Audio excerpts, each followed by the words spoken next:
Assalomu alaykum, hurmatli Uyg'ur qarindoshlar, qanday ahvolinglar? Yaxshimi? Bugun 8-oyning 28-kuni. Tuni akşam Amerika Cumhuriyetler Partiyasininki partiya yig'inining eng oxirgi kuni ekan. Prezident Trump efendimmi Cumhuriyet Partiyasining Prezident Trump efendimni qayta nomzod bo'lish qarorini qabul qildi. Prezident Trump efendimmi Cumhuriyet Partiya yig'inida doklad so'zlaganda Xitoy hukumatini 20 necha qitim tilg'abdi. Prezident Trump efendimning asosli qilgan gibi bo'lsa Xitoy to'g'riliq. Amerika davlati Xitoydagi butun Amerika shirkatlarini cho'qim tez orada hammani qaytarib keldiganligini hamda Xitoy davlati bilan butunlay munosabatni uzdiganligini jakolabdi. Ya'ni shundaqla o'sha Xitoy virusi sababidan Xitoy hukumatining o'tkazgan jinoyatiga qarata Xitoy hukumati cho'qim badal to'lashi kerak hamda javobgarlikka tortilishi kerak deb nutq so'zlabdi. Prezident Trump efendim so'zlab etib, so'zida butun Amerika xalqini cho'chitadigan bir so'zni qildi. Prezident Trump efendim muhim uchurlarga asosan Xitoy hukumati Joe Biden efendimni butun kuchi bilan qo'llab, Amerikaga prezident qilishni qo'llab etibdi hamda keyingi navbatlik Amerika prezident bo'lishni umid qilib etibdi debdi. Bunun ustiga Xitoy medialarida bo'lsin, Xitoyning beshmo'chan tashviqotchilari bo'lsin, hammasi degidek Prezident Trump efendimga hujum qilib, Joe Biden efendimni qo'llagan shaklda umumyuzlik tashviqotlarni beribdi. Prezident Trump efendim tunugungi Cumhuriyet yig'inining eng oxirsida ajoyib isil so'zlarni qildi. So'zida Joe Biden efendim bo'lsa Made in China, ya'ni Xitoy ishlab chiqargan mahsulot. Men bo'lsam Made in US, ya'ni men bo'lsam Amerika ishlab chiqargan mahsulot deb. Prezident Trump efendimning bu so'zidan butun yig'in maydon guldirg'ara suv ketibdi. Prezident Trump efendimning bu gapidan ikki xil ma'no chiqar ekan. Agar Amerikaga Joe Biden efendim prezidentga saylanib qolsa, u chaqda Xitoy davlatining ishlab chiqargan mahsulotlari Amerika bozorini qaplab ketar ekan. Hamda Joe Biden efendimning o'zinimi Xitoy hukumati yo'lab chiqarib Amerika hukumat taxtisiga o'tag'izgan bo'ladi ekan. U chaqda Amerika hukumati Xitoy hukumatining qo'rchoq hukumatiga aylanib qoldi ekan. Butun Amerikaliklar Xitoy tilini o'rganishga boshlab ketar ekan. Prezident Trump efendimning "Men Made in USA" degani Xitoydagi Amerika korxonalarining hammani chekindirib kelaman. Amerika bozorlarida sotilayotgan mahsulotlarning hammasi Made in USA degan marka yozildi ekan.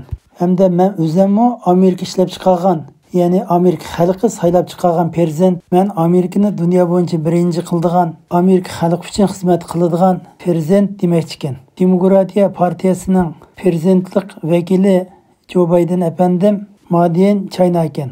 Prezident Trump efendim bo'lsa Made in USA ekan. Prezident Trump efendimning bu so'zi tunugun akşamdan boshlab butun insonlarning og'zida takrorlanib o'tibdi.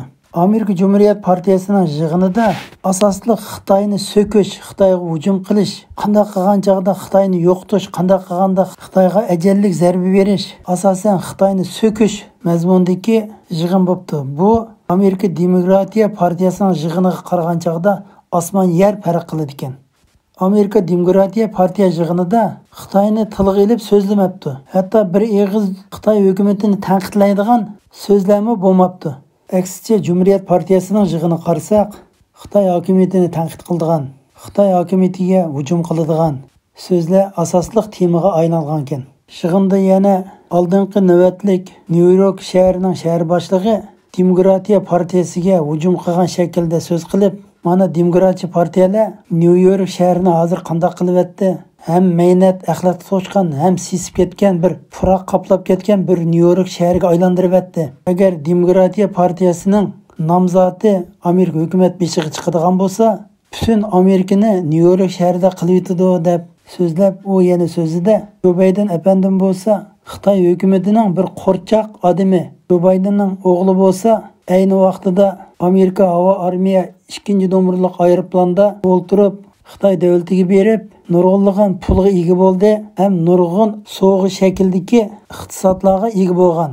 Mana buningdan shuni ko'ralamizki, Joe Biden efendim bo'lsa, butunlay Xitoy hukumatining boshqarishi bilan mangdigan bir prezident deb so'zlabdi.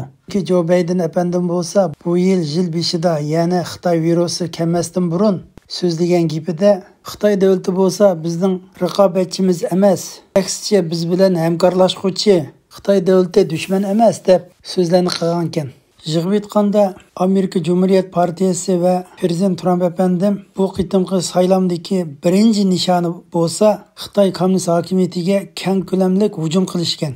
Agar Prezident Trump efendim qayta saylanib qolsa, Xitoy qarta hujumni, Xitoy qarta jazoni, ajallik zarba berishni qat'iy to'xtatmaydi ekan. Toki Xitoy hokimiyati o'zgargicha davomlashar ekan. Xuddi Prezident Reagan efendimga o'xshash Xitoy hokimiyatiga ajallik zarba berib, zolim diktator kommunist Xitoy hukumatini og'dirib tashlab, dunyo tarixida bir ulug'vor nomni qoldirmoqchi ekan.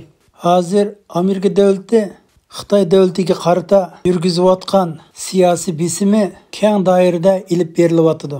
Harbiy hujum jihati bo'lsin, tashqi ishlar diplomatiya jihati bo'lsin, vatanimizdagi Uyg'urlar masalasi bo'lsin, Hong Kong masalasi bo'lsin, Xitoyga qarata siyosiy hujumni paydin-pay kuchlantiryotdi. Bo'libmi Amerika hukumatı vatanimizdagi Uyg'urlarga nisbatan diqqatini texmo kuchlantirib, vatanimizda Xitoy qurib chiqqan lagerlarni nuqtali qilib turib, Xitoy hukumatı Uyg'urlarga irqiy qirg'inchilik ilib beryotdi, genocide degan qarorni chiqarish ehtimolligi intayin cho'ng ekan.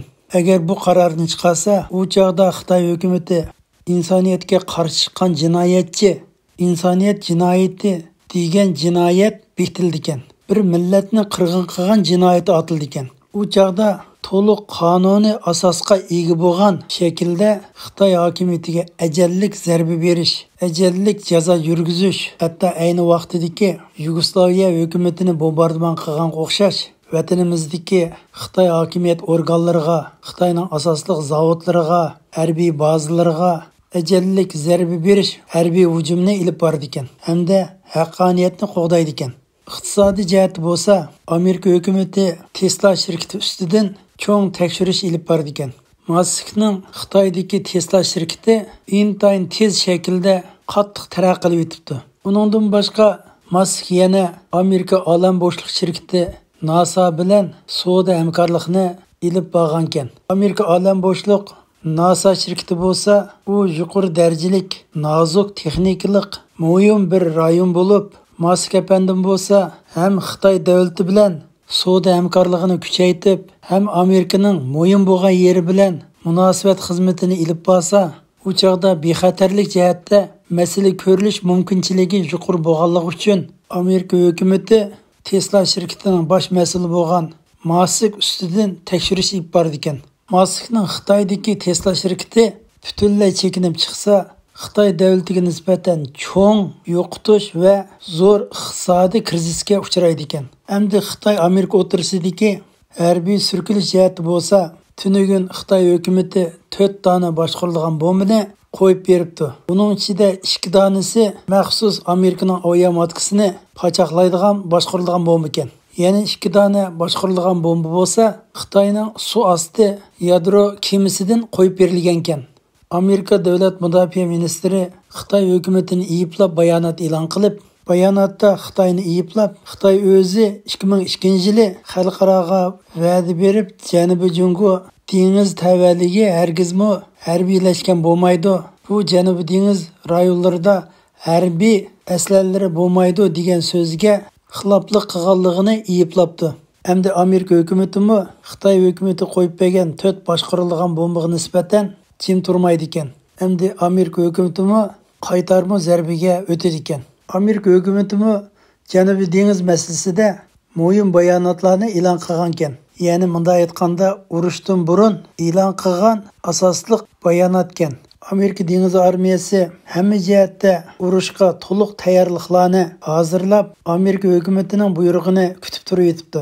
Hozir Hindi Tinch okean, Janubiy dengiz va Tinch okeanining g'arblarida Amerika dengiz armiyasining 38 dona urush kemasi to'planib bo'ldi. Bunun ichida aviamatka parxodlarimi bor ekan. Mana bu rayondagi Amerika dengiz armiyasi buyruqni kutib turibdi. Amerika davlat mudofaa ministri o'zi bo'lsa, Hindi Tinch okean rayonlarida urush nutqa so'zlarini so'zlab, Xitoyga ogohlantirish berib etibdi.